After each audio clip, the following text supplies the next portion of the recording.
The Emirate of Crete was a Muslim state that existed on the Mediterranean island of Crete from the late 820s to the Byzantine reconquest of the island in 961.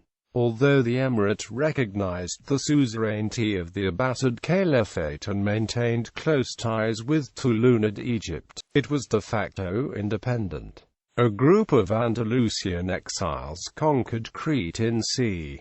824 or in 827–828, quickly establishing an independent state. Numerous attempts by the Byzantine Empire to recover the island failed disastrously, and for the approximately 135 years of its existence, the emirate was one of the major foes of Byzantium. Crete commanded the sea lanes of the eastern Mediterranean and functioned as a forward base and haven for Muslim corsair fleets that ravaged the Byzantine-controlled shores of the Aegean Sea. The emirate's internal history is less well known, but all accounts point to considerable prosperity deriving not only from piracy but also from extensive trade and agriculture. The emirate was brought to an end by Nikephoros Phocas, who launched a huge campaign against it in 960 to 961. History. Crete had been the target of Muslim attacks since the first wave of the Muslim conquests in the mid-7th century. It had suffered a first raid in 654 and again in 674–675, and parts of the island were temporarily occupied during the reign of the Umayyad Caliph al-Walid I. Nevertheless, the island was never conquered, and despite occasional raids in the 8th century it remained securely in Byzantine hands. Crete was too far from the Arab naval bases in the Levant for an effective expedition against it to be undertaken. Conquest of Crete. At some point in the second half of the reign of Byzantine Emperor Michael II, a group of Andalusian exiles landed on Crete and began its conquest. These exiles had a long history of wanderings behind them. They were the survivors of a failed revolt against the Emir al-Hakam of Córdoba in 818. In the aftermath of its suppression, the citizens of the Cordovan suburb of Al-Rabad were exiled en masse. Some settled in Fez in Morocco, but others, numbering over 10,000, took to piracy, probably joined by other Andalusians. Some of the latter group, under the leadership of Umar ibn Hafs ibn Shuaib ibn Isa al-Baluti, commonly known as Abu Hafs, landed in Alexandria and took control of the city until 827, when they were besieged and expelled by the Abbasid general Abdullah ibn Tahir al-Khurasani. The exact chronology of the landing in Crete is uncertain. Following the Muslim sources, it is usually dated to 827 or 828 after the Andalusians' expulsion from Alexandria. Byzantine sources, however, seem to contradict this, placing the landing soon after the suppression of the large revolt of Thomas the Slav. Further considerations regarding the number and chronology of the Byzantine campaigns launched against the invaders and prosopographical questions of the Byzantine generals that headed them have led other scholars like Vasilios Christides and Christos Makrypoulos to propose an earlier date, c. 824.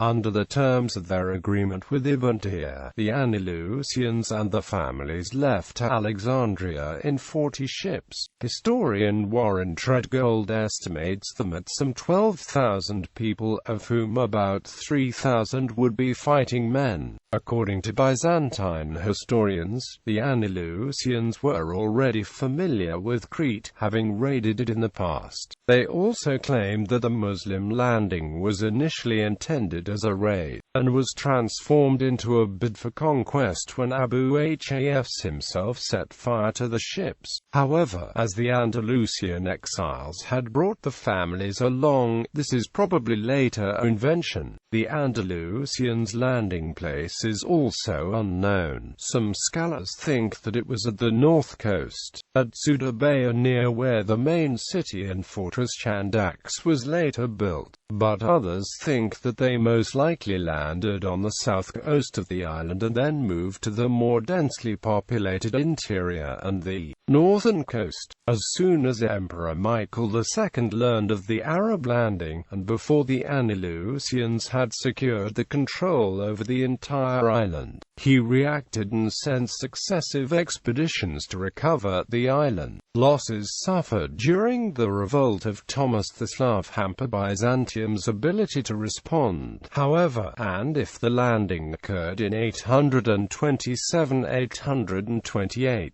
the diversion of ships and men to counter the gradual conquest of Sicily by the Tunisian Iglabids also interfered. The first expedition, under Photinos, strategos of the Anatolic theme, and Damian, Count of the Stable, was defeated in open battle, where Damian was killed. The next expedition was sent a year later and comprised 70 ships under the strategos of the Sabiraios Craterus. It was initially victorious, but the overconfident Byzantines were then routed in a night attack. Craterus managed to flee to Kos, but he was captured by the Arabs and crucified. Macropolis suggests that these campaigns must have taken place before the Andalusians completed the construction of Chandax, where they transferred the capital from the inland site of Gortin. The Pirate Emirate Abu Hafs repulsed the early Byzantine attacks and slowly consolidated control of the entire island. He recognized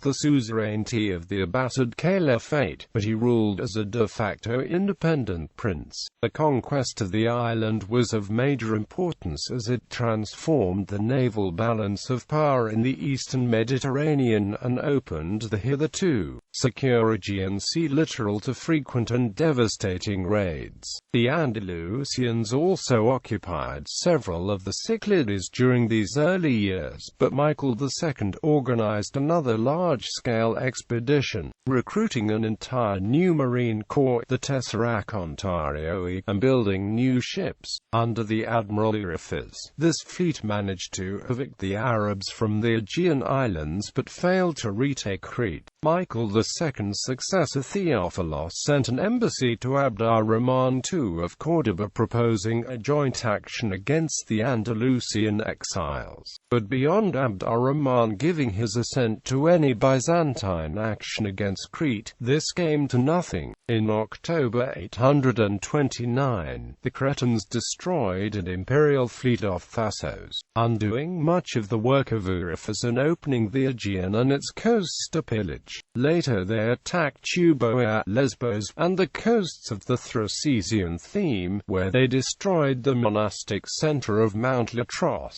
They were heavily defeated, however, by the local strategos Constantine Contomites. After the death of Theophilos in 842, new measures to confront the Cretan threat were undertaken by the new Byzantine regime. In 843 a new maritime theme, that of the Aegean Sea, was established to better deal with the Arabs' raids, and another expedition to recover Crete was launched under the personal leadership of the powerful Logothetan regent Theoctestos. Although it succeeded in occupying much of the island, Theoctestos had to abandon the army due to political intrigues in Constantinople, and the troops left behind were slaughtered by the Arabs. In an effort to weaken the Arabs in 853, several Byzantine fleets engaged in coordinated operations in the eastern Mediterranean, attacking the Egyptian naval base of Damietta and capturing weapons intended for Crete.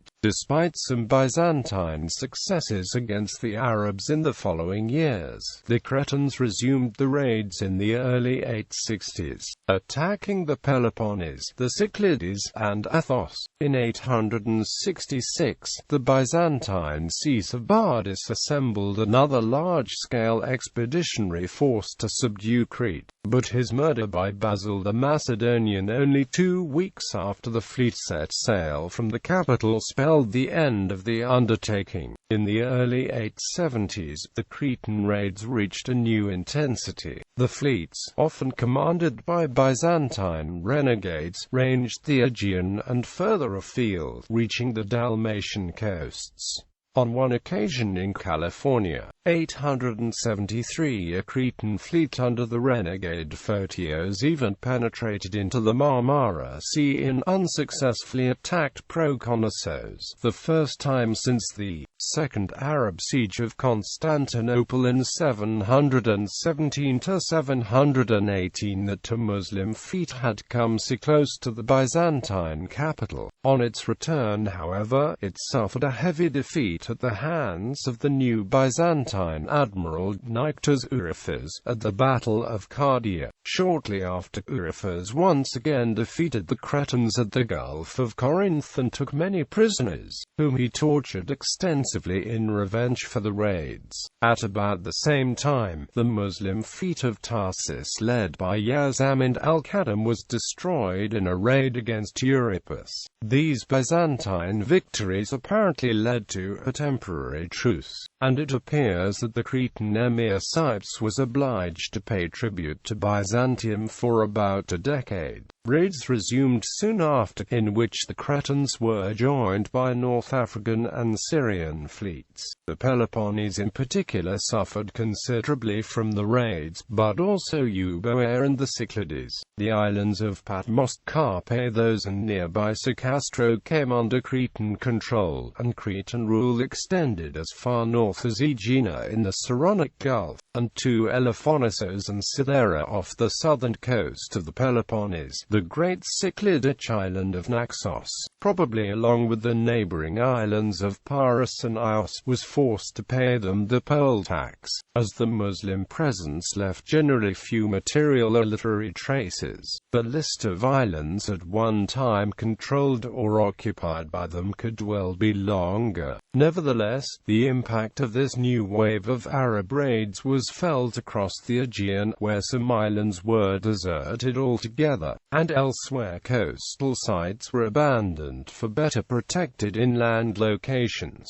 Athens may have been occupied in c. 896 to 902, and in 904, a Syrian fleet led by Leo of Tripoli sacked the Byzantine Empire's second city, Thessalonica. The Arabs of Crete cooperated closely with the Syrian counterparts, who often used Crete as a base or a stopover, as during Leo of Tripoli's fleet return from Thessalonica, when many of the over 20,000 Thessalonian captives were sold or gifted as slaves in Crete. Likewise, the Cretan Emirate received strong support from the Tulunid governors of Egypt, but their Ikhshidid successors neglected the aid to Crete. In 911, another large-scale expedition of well over 100 ships was launched against Crete, headed by the admiral Himerios, but it was forced to leave the island after a few months. On its return journey, Himerios' fleet was destroyed in battle off Chios by the Syrian fleet.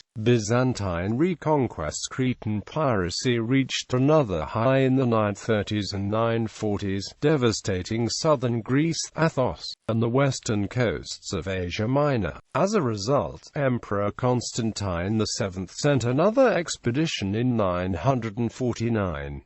This too was rooted in a surprise attack. a defeat which Byzantine chroniclers ascribed to the incompetence and inexperience of its leader, the eunuch chamberlain Constantine Gongiles. Constantine VII did not give up, and during the last years of his reign he began preparing another expedition. It would be carried out under his successor, Romanos II, who entrusted its leadership to the capable general Nikephoros Phocas. At the head of a huge fleet and army, Phocas sailed in June or July 960, landed on the island, and defeated the initial Muslim resistance. A long siege of Chandax followed, which dragged over the winter into 961, when the city was stormed on the 6th of March. The city was pillaged, and its mosques and walls were torn down. Muslim inhabitants were either killed or carried off into slavery, while the island's last emir Abd al-Aziz ibn Shuayb and his son al-Nu'man were taken captive and brought to Constantinople, where Phocas celebrated a triumph. The island was converted into a Byzantine theme, and the remaining Muslims were converted to Christianity by missionaries like Nikon the Matanuati. Among the converts was the Prince Anemas,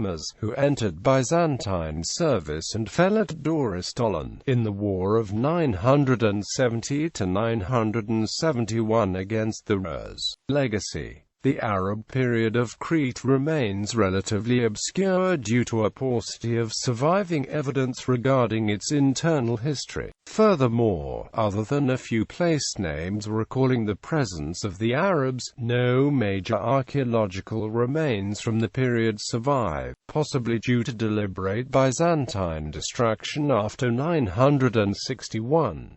This has influenced the way the emirate is generally regarded. Scholars, forced to rely mostly on Byzantine accounts, have traditionally viewed the Emirate of Crete through a Byzantine lens as a quintessential corsair's nest, surviving on piracy and the slave trade. The picture painted by the few and scattered references to the Cretan Emirate from the Muslim world, on the other hand, is of an ordered state with a regular monetary economy and extensive trade links, and there is evidence that Chandax was a cultural center of some importance. The survival of numerous gold, silver, and copper coins of almost constant weight and composition testifies to a strong economy and a high living standard among the population. The economy was strengthened by extensive trade with the rest of the Muslim world, especially with Egypt, and by a booming agriculture. The need to sustain an independent state, as well as access to the markets of the Muslim world, led to an intensification of cultivation. It is also possible that sugarcane was introduced to Crete at the time. It is unclear what happened to the island's Christians after the Muslim conquest. The traditional view is that most were either converted or expelled. There is evidence from Muslim sources, however, for the continued survival of Christians on Crete. Although according to the same sources the Muslims were the descendants of the Andalusians,